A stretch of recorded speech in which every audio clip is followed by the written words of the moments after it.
Saya beri riwayat yang ada di Bukhari Muslim.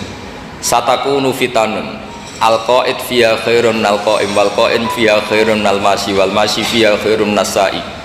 Nanti di akhir zaman itu banyak fitnah, kata Rasulullah.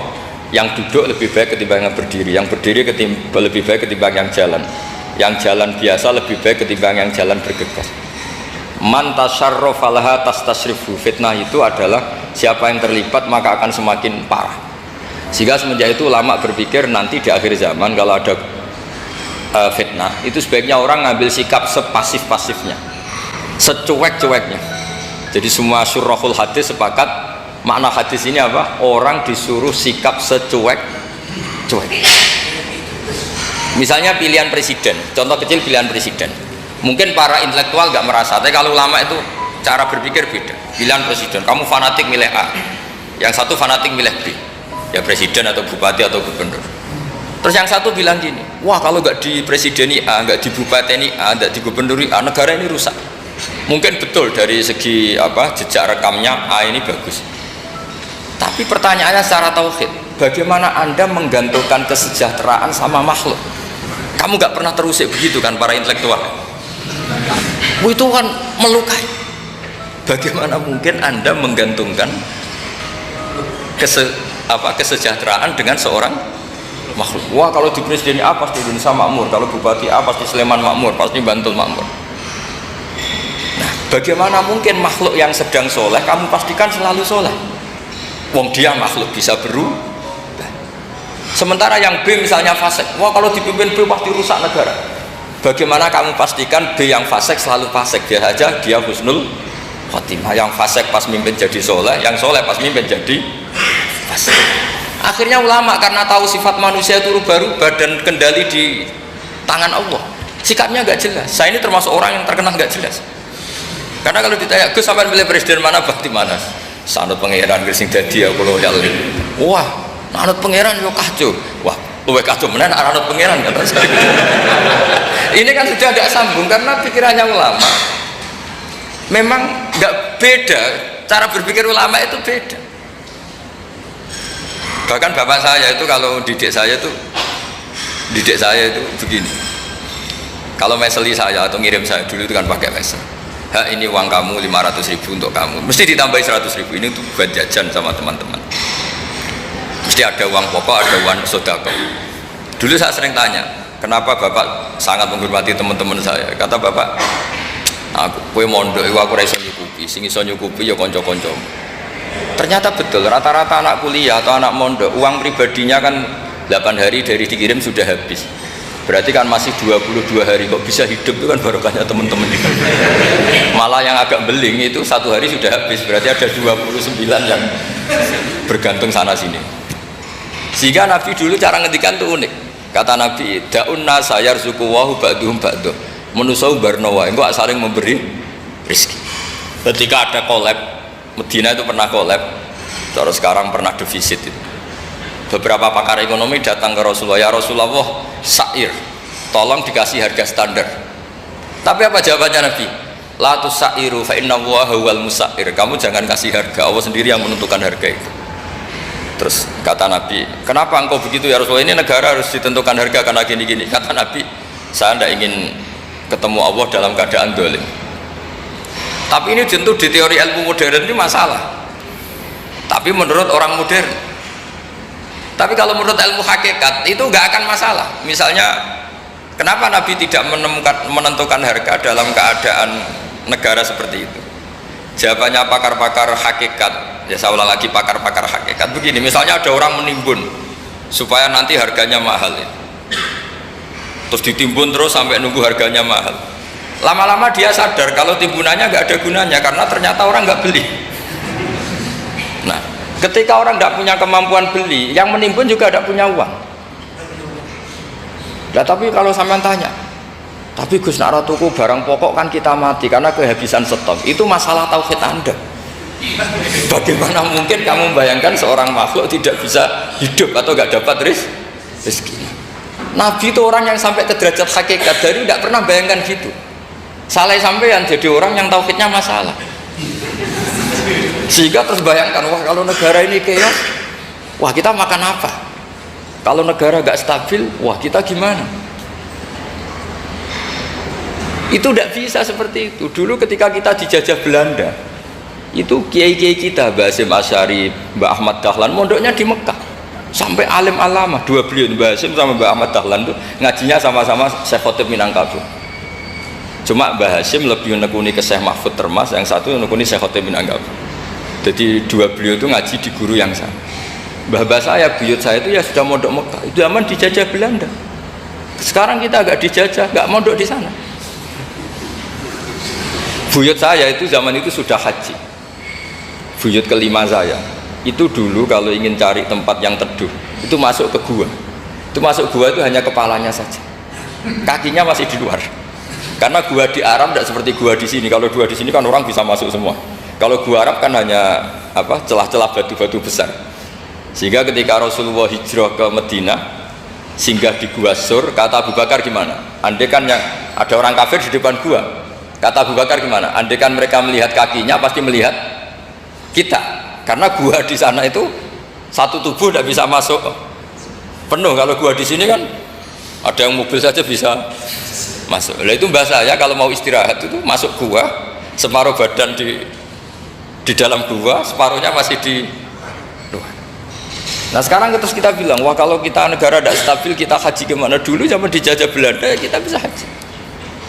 Soal kebahagiaan, nenek moyang pulau jenengan tuh anaknya banyak, dijajah Belanda, jajah Jepang ya nyatanya anaknya banyak-banyak. Itu kira-kira bahagia apa enggak? Nah artinya gini ya, tentu kita tidak ingin dijajah itu tentu ya, tapi kita ini selalu latah.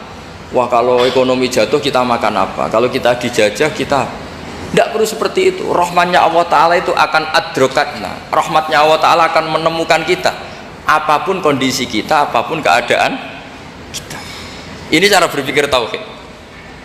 Sehingga Nabi itu tidak pernah bayangkan umatku narata tunggoni piye, ditunggoni Allah. Sehingga masyhur dalam hadis-hadis sahih, la tazalu ta'ifatun min ummati dzahirina 'alal haq la yadurruhum man khadalahum wala man khalafahum wala man nawa'ahum. Selalu di umatku ada kelompok-kelompok yang selalu membela kebenaran dan tidak akan terkalahkan oleh kesesatan di akhir zaman. Kenapa? Cara berpikir orang tauhid itu sederhana begini. Allah menamakan dirinya Al-Hadi, penunjuk jalan. Dan sifat Allah pasti nafidah karena Allah tidak terkalahkan. Sama seperti Allah menyifati dirinya Ar-Razzaq, Ar-Razik yang memberi rizki. Maka orang segoblok apapun, selumpuh apapun, selemah apapun tetap dapat rizki. Sama, Allah mensifati dirinya Al-Hadi, memberi petunjuk. Maka zaman serusak apapun orang tetap dapat petunjuk. Sehingga kita tidak perlu khawatir, wah nanti zaman kalau sudah rusak nasib Islam gimana? Ya coba sekarang nasib Islam gimana? Ya baik-baik saja. Dulu ditunggoni wali songo ya banyak orang Islam, sekarang nggak usah wali songo, ditunggui dosen-dosen yang ngajar aja nunggu digaji. Kiai pidato ya ada yang beri salam tempel. Itu kalau nuruti definisi ikhlas itu tidak ada yang masuk. Tapi meskipun demikian agama juga jalan. Kenapa agama ini jalan? Karena Allah Al-Hadi, penunjuk jalan. Ketika Allah mensifati dirinya penunjuk jalan dan sifatnya Allah pasti nafidah, pasti terjadi. Karena Allah tidak pernah gagal. Sehingga agama ini akan ada terus sampai akhir zaman. Coba Amerika kayak apa Islamfobia? Di Amerika tambah lama tambah banyak Islam, Eropa juga gitu, Australia juga gitu. Andai kan nuruti teori sosial, sudah dunia sudah materialistik kayak gini, orang dohirnya itu akan meninggalkan agama. Nyatanya enggak juga. Saya pernah di Korea seminggu, itu di negara ateis. Itu TKI ke sana tuh nyari uang. Ternyata ya kepikiran bikin masjid, bikin komunitas Islam. Coba siapa yang menggerakkan hati itu? Hanya Allah Subhanahu wa Ta'ala. Ya, jadi cara berpikir tauhid saya ulang lagi, saya mohon sekali di pengajian ini saya cerita wajah alani mubarakan aina ma kuntu. Jadi cara berpikir sekian nabi, terus kita punya karakter tertentu, kita milih nabi ini itu sah. Karena ulama ummati ka ambiyai bani Israel. Ulama umatku itu ibarat kayak nabi bani Israel. Jadi ada yang milih tadi seperti Nabi Isa fokusnya ngurusi orang-orang nakal. Itu juga bagus karena di mana-mana nabi itu seperti dokter. Tapi Nabi Yahya hanya berkawan sama orang-orang soleh. Kita tahu berkawan orang fasik itu resiko ketularan. Iman pas-pasan wae kancanan wong fasik kan taqabbalallahu minna minkum gitu. Wong kamu sendiri tidak sehat-sehat amat berteman orang penyakitan kan bahaya. Tapi kalau kamu sebagai dokter kok hanya berteman orang sehat, lalu kamu apa? Penelitiannya gimana? Masa saya dokter spesialis, pernah penelitian, semua orang sehat saya pernah saya teliti. Itu dokter aneh apa enggak? Saya dokter spesialis TBC, spesialis paru-paru. Yang kamu teliti siapa? Semua orang sehat. Pernah meneliti yang sakit? Enggak pernah. Kan ya jadi dokter aneh. Tapi misalnya terus kamu sendiri terus berteman orang penyakitan terus, kan ya rawan tertular. Nah, ini ada dua figur, yaitu Nabi Yahya dan Nabi siapa? Jadi jelas ya, ada ayatnya ud'u rabbakum tadarru'aw wa khufyah. Terusannya apa? Innahu la yuhibbul mu'tadin. Kalau kamu berdoa itu yang tadarru'. Tadarru' itu ya yang sangat sopan, wa khufyah secara diam-diam atau secara enggak berlebihan. Terus terusannya ayat innahu la yuhibbul mu'tadin. Allah itu tidak suka orang yang melewati batas. Itu termasuk melewati batas dalam doa karena ada unsur mendikte Allah. Saya memberi contoh tadi, misalnya kita sebagai cowok berdoa, ya Allah saya ingin punya istri cantik, sholihah, nasabnya baik, nggak pernah cerewet, nggak pernah apa. Itu kan nanti nyarinya juga susah. Nanti kalau Allah menjabatkan itu adanya di surga, ning donya ora payu rabi, kira-kira. Ya itu sudah berlebihan. Terus kalau ada ulama mengatakan doa itu mukhul ibadah, itu maksudnya gini, doa itu bukti kita minta, minta itu bukti kita lemah. Nah merasa lemah itu sudah bagian dari ibadah. Makanya masyhur itu syairnya Abdul Al-Haddad itu, fadu'ai wabdihali dalilun li 50 qori itu. Jadi saya berdoa itu hanya sebagai bukti saya butuh Allah. Saya sendiri tidak punya kepentingan mustajab apa enggak. Jadi wali-wali yang mengatakan doa itu mukhul ibadah, sebetulnya itu malah wali-wali yang dari awal enggak kelintas disembadani apa enggak. Butuhnya dia itu menunjukkan bahwa saya ini lemah. Buktinya posisinya minta. Itu yang dimaksud mukhul ibadah. Tapi kalau kita berdoa terus posisi kita protes, katanya kamu baik ya Allah, engkau baik, ternyata enggak juga. Buktinya semua doa saya enggak kamu kabulkan. Wah, ini malah doa kriminal jadinya. Jadi yang dimaksud mukhul ibadah itu doa itu bukti minta, minta itu bukti lemah. Makanya ada syairnya Abdul Al-Haddad masyhur, fadu'a ibabdihali dalilun li 50 qori. Jadi saya minta engkau ya Allah itu bukti saya butuh. Jadi itu bukan dua hal yang harus dipertentangkan. Jadi kalau doa dikatakan apa? Ibadah karena di doa itu minta. Nah, minta itu bukti merasa kita lemah. Berarti kita sa'il, Allah mas'ul. Kita minta, Allah yang kita mintain.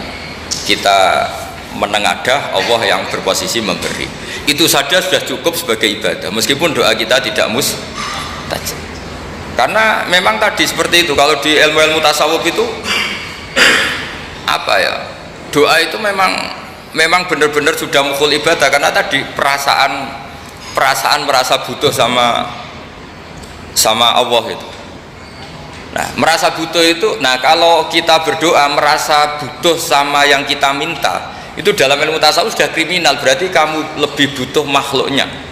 Misalnya begini ya, saya ingin punya rumah bagus, terus setelah punya rumah kredit saya utangnya banyak. Sebetulnya saya itu tidak pernah ingat Allah.